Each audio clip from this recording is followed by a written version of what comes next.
My name is Lana Davis.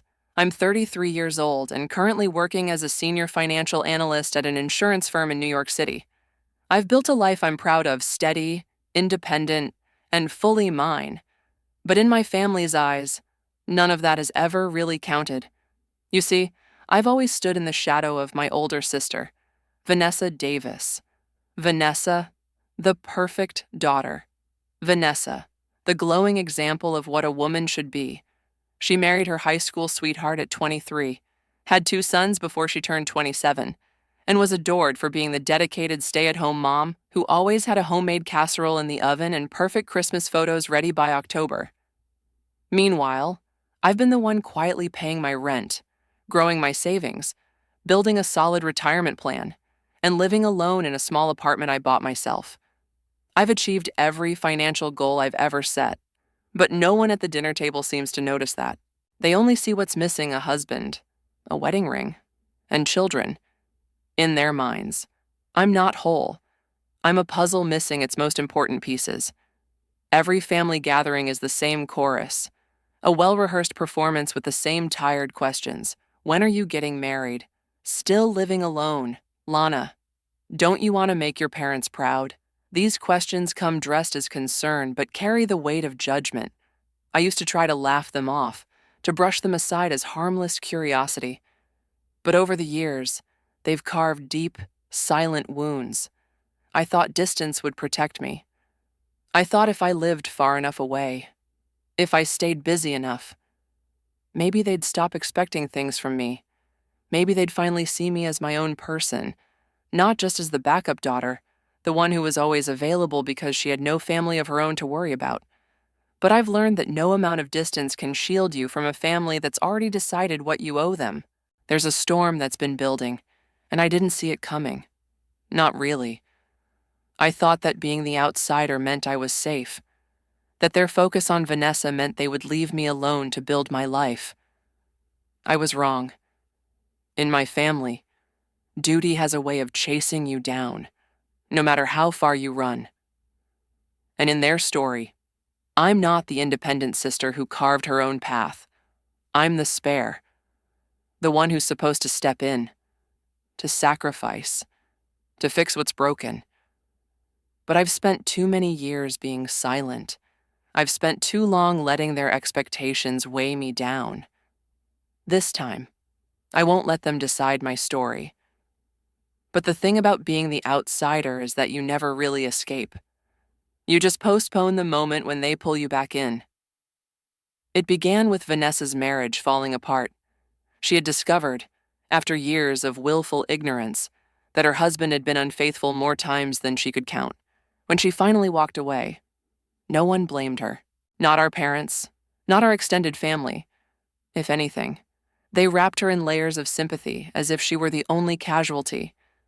They seemed to forget there were two small boys, involved Lucas, 8, and Noah, 5, who had lost the foundation of their world.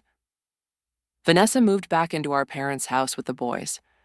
It was supposed to be temporary. That's what they all said.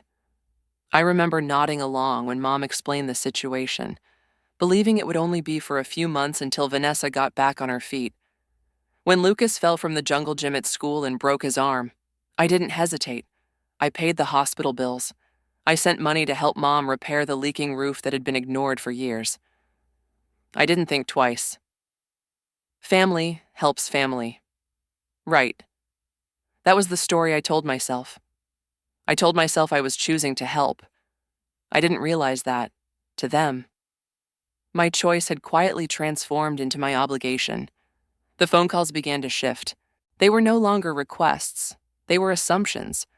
Vanessa would mention how expensive Noah's school trip was, and Mom would add, almost as an afterthought, "You'll help with that, won't you?" Lana, you always do. If I hesitated, the silence on the other end of the line would thicken until I filled it with the expected, "Yes, I'll take care of it." It was subtle at first, this slow conversion of my support into their expectation. Then, one evening, Vanessa called me directly. "Lana," she began, "I've been looking at schools for the boys. Good ones. Private schools. That's great, I said, distracted as I typed out a report for work. They offer scholarships, but the tuition is still. Her voice trailed off in that carefully constructed pause I'd come to recognize. Still what? Well, I was thinking maybe you could cover the difference, just until I get a better job. I stopped typing. Vanessa, I've already helped with so much. You don't have a family of your own. Lana, she said softly, as if that fact alone should settle the matter. You can afford this. It's for the boys. I told her I'd think about it. I didn't say yes. I didn't say no. But that hesitation, that tiny fracture in their script, would not be forgiven. A week later, Mom invited me to what she called a family gathering. It wasn't a birthday. No one was celebrating anything. Still, I came. It was a Saturday afternoon, and they'd set the dining table like it was a special occasion. Dad greeted me with a pat on the back. Vanessa smiled, and Mom served coffee and pie as if everything was perfectly normal. Then they handed me a folder. Inside were mortgage documents, purchase agreements, and payment schedules. I flipped through the papers in disbelief. The house was already bought, a 3-bedroom townhouse in a quiet suburb with a fenced backyard, perfect for Lucas and Noah. I looked up, waiting for an explanation. We've found the perfect place for Vanessa and the boys, Mom said, her voice laced with excitement. Dad added, the down payment's already been made.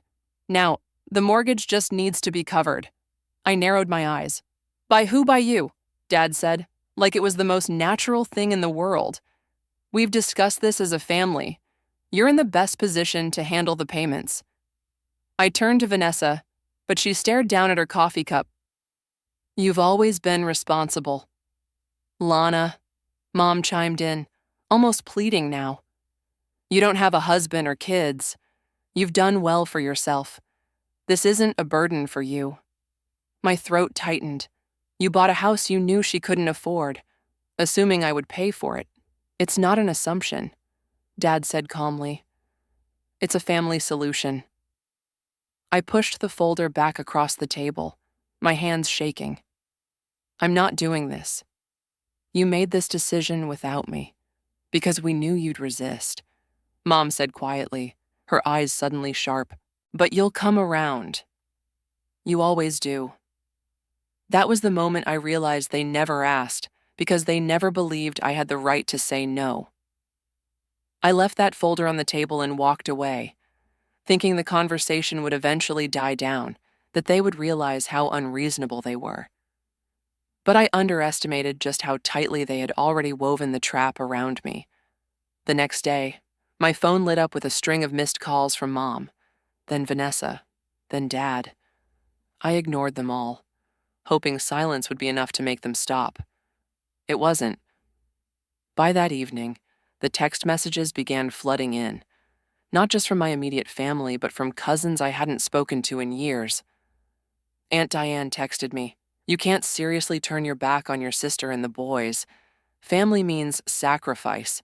Uncle Greg chimed in, "You've always had everything so easy. Lana, it's time you gave something back." I stared at my phone, nauseated. Easy. Did they really think that? Did they truly believe my quiet, solitary life was some kind of privilege I'd stumbled into? I had built it brick by brick, choice by choice, often without anyone in my corner. I didn't respond. I thought ignoring them would eventually suffocate the conversation. I thought they would move on to another topic, another story, another family drama. But they didn't. They pushed harder. One morning, Vanessa left me a voicemail. Her voice was soft, careful, but I could hear the weight beneath each word. "I just wanted you to hear this," she said. Then came the sound of her sons, Lucas and Noah, their young voices threading through the message like knives wrapped in silk. "Why can't we have a new house like Mom promised?" Lucas asked. "Yeah," Noah chimed in. "Why can't Aunt Lana help us? She has lots of money." The message ended without explanation. Vanessa didn't need to say anything else. She had weaponized her children's voices, knowing I would carry their words like a wound I couldn't close. That night, I blocked her number. I blocked Mom's, Dad's, Aunt Diane's, Uncle Greg's, all of them one by one, as if I could delete the entire network that had conspired to pin me into a corner. But they didn't stop. They reached out to my closest friend, Emily, telling her I was abandoning my family in their time of need. They told my old college roommate that I had become cold and selfish. They contacted my colleagues through vague, seemingly innocent Facebook messages. "We're so worried about Lana. She's changed so much. We hope she's okay." The implications were clear. If they couldn't guilt me directly, they would destroy my name by proxy. Emily called me one afternoon, her voice tight with concern. "Lana, your mom messaged me. She said you're having family issues. She said you're under a lot of stress and making rash decisions." I nearly laughed, but it came out as something closer to a sigh. "Did she tell you what those decisions were?" "No," Emily said carefully, "but she made it sound like you were pushing everyone away." I wanted to scream. I wanted to explain every layered injustice, every time I had been told I wasn't enough, every time I had been made to feel like my life didn't count because it didn't look like Vanessa's. But I didn't. I just said, "Please don't believe everything you hear." Emily didn't push, but I could feel the hesitation, the tiny seed of doubt they had planted in her. I thought I had reached the end of their tactics. But then the next wave came. They contacted my manager's assistant under the guise of checking in on me. They told her I was going through something and might not be making sound financial choices. Suddenly, I found myself having to explain to my own boss why my family's personal narratives were creeping into my professional life. That's when I realized this wasn't just manipulation anymore. This was a full-scale campaign. They wanted to isolate me, to corner me until saying yes was easier than standing alone. I remember sitting in my apartment one night, staring at the blank screen of my phone, wondering how people could be so relentless, so shameless in the pursuit of what they wanted, especially when it came at the cost of someone they supposedly loved. It was the first time I fully understood in their version of family. Love was not unconditional. Love had strings, ropes, and eventually chains. And I had finally started cutting them loose. Cutting them loose didn't make them stop it, only made them more aggressive. When guilt didn't work, when public shaming didn't work, they escalated in a way I hadn't dared to imagine. The court summons arrived on a rainy Tuesday morning, tucked among the usual stack of bills and credit card offers. I almost missed it. The envelope was thick, official, and when I tore it open, I felt the weight of it settle in my stomach like a stone. My parents were suing me. The claim was staggering. They demanded $400,000 in reimbursement for what they called the cost of raising me. They had itemized my entire childhood like a grocery receipt: diapers, food, school supplies, even the cost of family vacations I barely remembered. I flipped through the documents in disbelief. There it was. In black and white, they wanted to recover their investment in me to pay for Vanessa's house. I sat on my couch, holding those papers, feeling the kind of betrayal that didn't scream, it just ached. I had always known I was second in their hearts, but I had never thought they would try to turn my existence into a financial transaction. I needed help. That's when I found Amanda Blake. She was not the kind of lawyer who softened her words. She didn't coddle me or offer vague reassurances.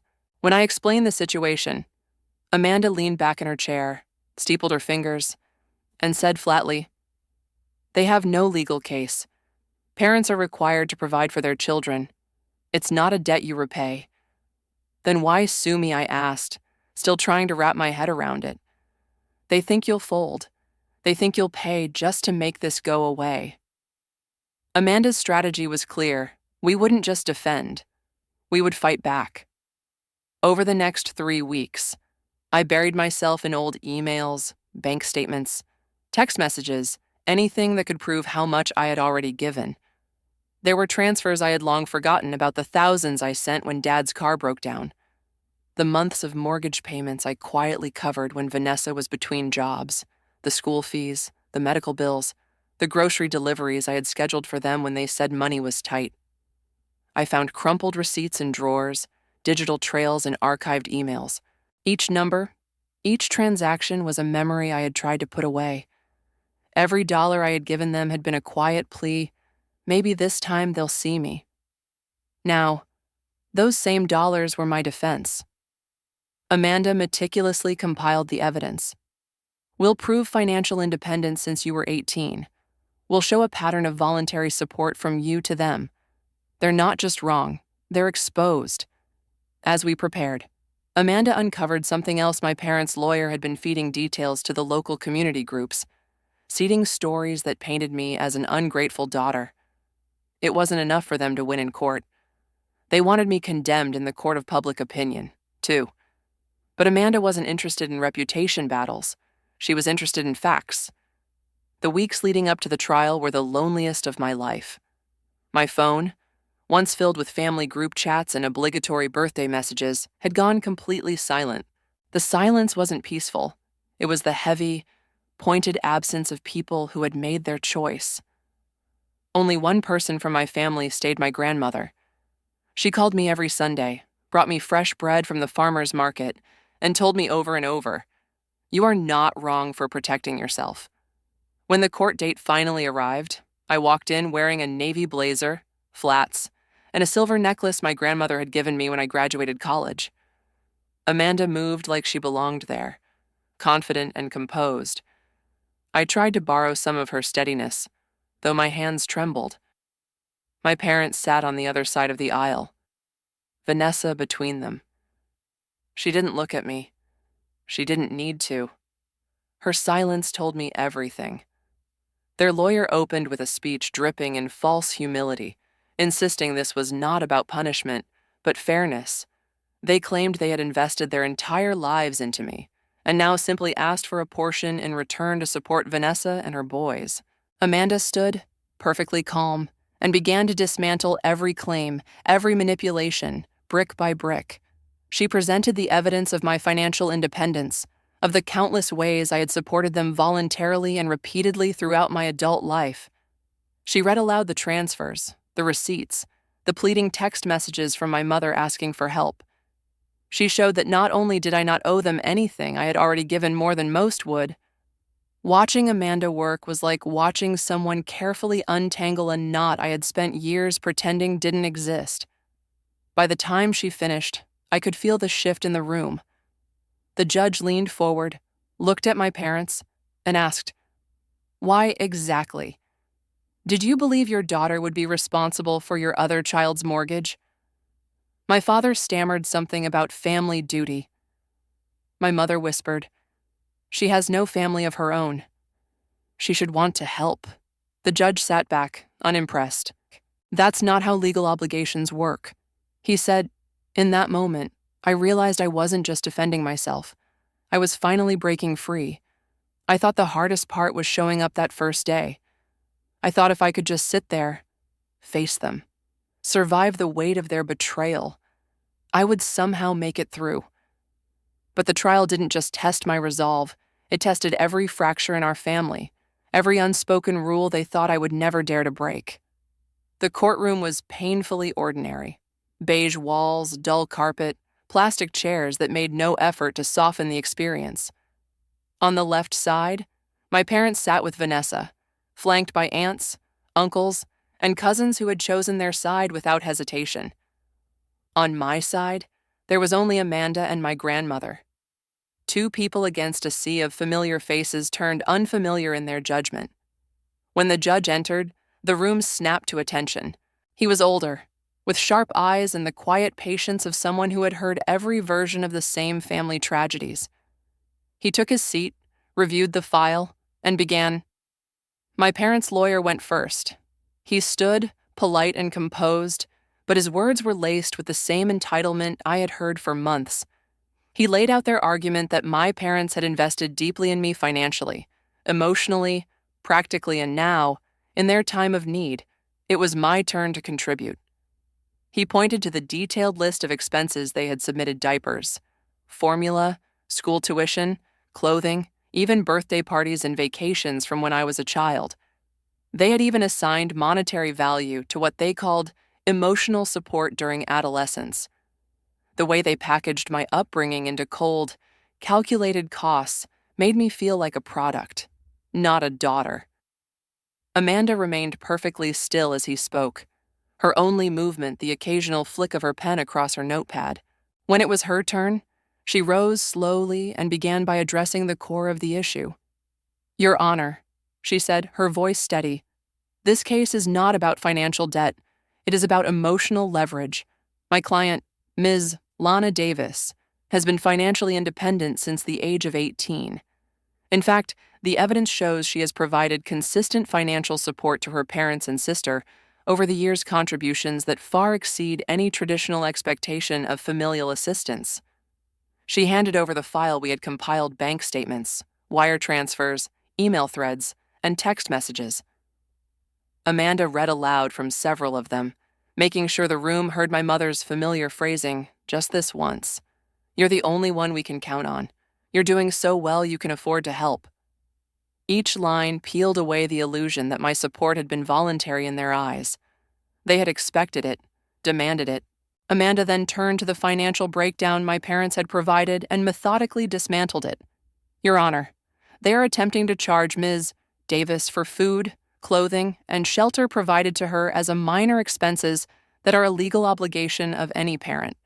Additionally, they included items that are, frankly, absurd, such as birthday gifts, family dinners, and what they described as emotional labor." The judge looked over his glasses, raising an eyebrow. "Emotional labor." Amanda nodded. "They are seeking compensation for offering advice and providing emotional support to their daughter during her teenage years." A faint murmur rippled through the courtroom. "Your Honor, there is no legal precedent that supports retroactively billing a child for being raised." The judge turned to my parents. "Do you understand that raising your daughter was your responsibility? That these costs are not debts to be collected, but the inherent duty of parenthood?" My father adjusted his tie, clearly rattled. My mother interjected, her voice thin but desperate. "But she's not married. She doesn't have children. She has a career and savings. She can afford to help her family." The judge leaned forward, his expression sharp. "So, because she is unmarried, you believe she is obligated to assume financial responsibility for her sister's mortgage." There was silence. Vanessa, who had remained quiet until now, finally spoke. "It's reasonable," she said, almost in a whisper. "She's done well. She has no one else to support. It's what family does." The judge's gaze was unwavering. "Ms. Davis, let me ask you, if you had been married with children, would you still have expected this from your sister?" Vanessa hesitated. "Maybe not. But she's alone. She should want to help." The judge sat back, visibly displeased. "That is not how legal obligations work." He turned the questions back on my parents. "Why did you purchase a home for Vanessa when you knew she could not afford it on her own?" My father's answer faltered. "We assumed Lana would help. She always does." "Did you ask her?" the judge pressed. My mother looked away. "No," she admitted. "We didn't think she would say no." The judge's disappointment filled the room like a tangible weight. "So you made a financial commitment on someone else's behalf, without their consent, fully expecting they would bear the responsibility neither of them could answer." Amanda closed her argument by restating the core truth. "Your Honor, this is not about money.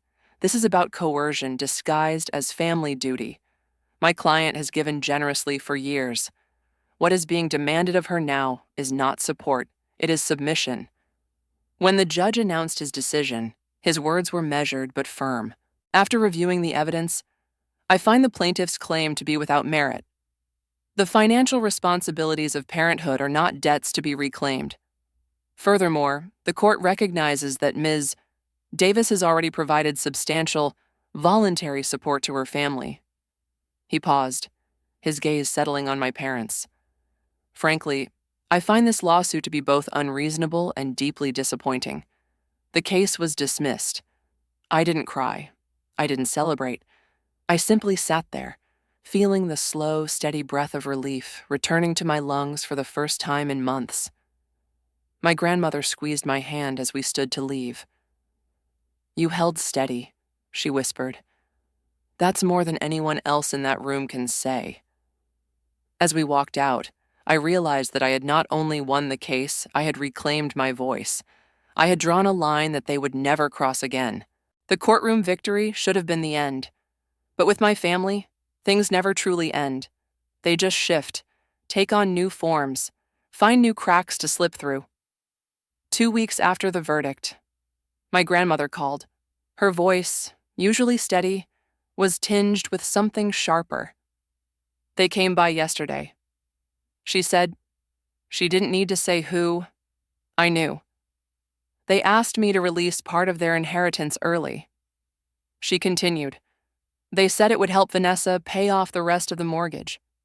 I closed my eyes, not out of shock, but out of sheer exhaustion. "What did you tell them I told them I'm not dead yet?" she said, her tone flat but final. "And that I'm not in the habit of handing out my will like loose change." I could picture it vividly, the forced smiles, the carefully rehearsed pleas. Even after losing in court, they had simply found another door to knock on, another angle to exploit. My grandmother didn't tell me to forgive them. She didn't tell me to make peace. She just told me the truth. "They're not going to stop. You have to keep your line drawn." So I did. I bought a small house in the quiet part of town. A simple one-story with white shutters and enough space to plant the lavender garden I'd always wanted, but never dared to tend before. I adopted a golden retriever. His name is Milo, and he follows me from room to room. A silent, loyal shadow. I painted the kitchen pale blue. I opened the windows wide every morning, letting the breeze carry in the scent of damp earth and distant coffee shops. The silence here was not the kind that weighed. It was the kind that healed. Grandma visited often. She brought fresh bread and sometimes old photo albums she thought I might still care about. We sat on my porch, watching Milo chew lazily on a worn tennis ball, talking about everything and sometimes nothing at all. She never asked about my parents. She never needed to. 1 year passed. The distance between me and them stretched out like an unspoken truce. I thought maybe they had finally let me go. Maybe, on some level, they had accepted that I was no longer within reach. But then the email came. The subject line was blank. The body of the message was as clinical as a grocery list. "We think it would be best if Vanessa and the boys moved in with you. Your house has more space. It would be convenient for everyone. Let us know when they can move in." No greeting, no question. Just the same presumption, wrapped in a new scenario. I didn't hesitate. I typed my response carefully, each word deliberate, each line a brick in the boundary I had already built. I will not be hosting Vanessa or the boys. If I receive further communication of this nature, I will pursue legal action for harassment. Do not contact me again on this matter. I signed my name, hit send, and then blocked their email address. I sat back in my chair, not angry, not bitter, just quiet, resolute. I thought about all the years I had spent twisting myself into shapes to fit their expectations, waiting for their approval like sunlight that never came. I thought about how easily they had traded love for leverage, about how loudly they had insisted I owed them, as if my life were a balance sheet waiting to be settled. But here, in this house, in this life I had built without them, I had learned something they never could teach me. I didn't need their acceptance to validate my existence. Some Sundays, Grandma still comes by, a fresh pie in hand, her gentle reminders lingering like the smell of cinnamon in the hallway. She tells me to lock my doors at night, even though I've installed the best security system I could afford.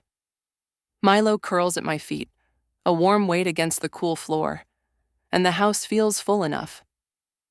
Sometimes I hear that my mother still tells the story that I abandoned Vanessa, that I turned my back on family, that I chose solitude over loyalty.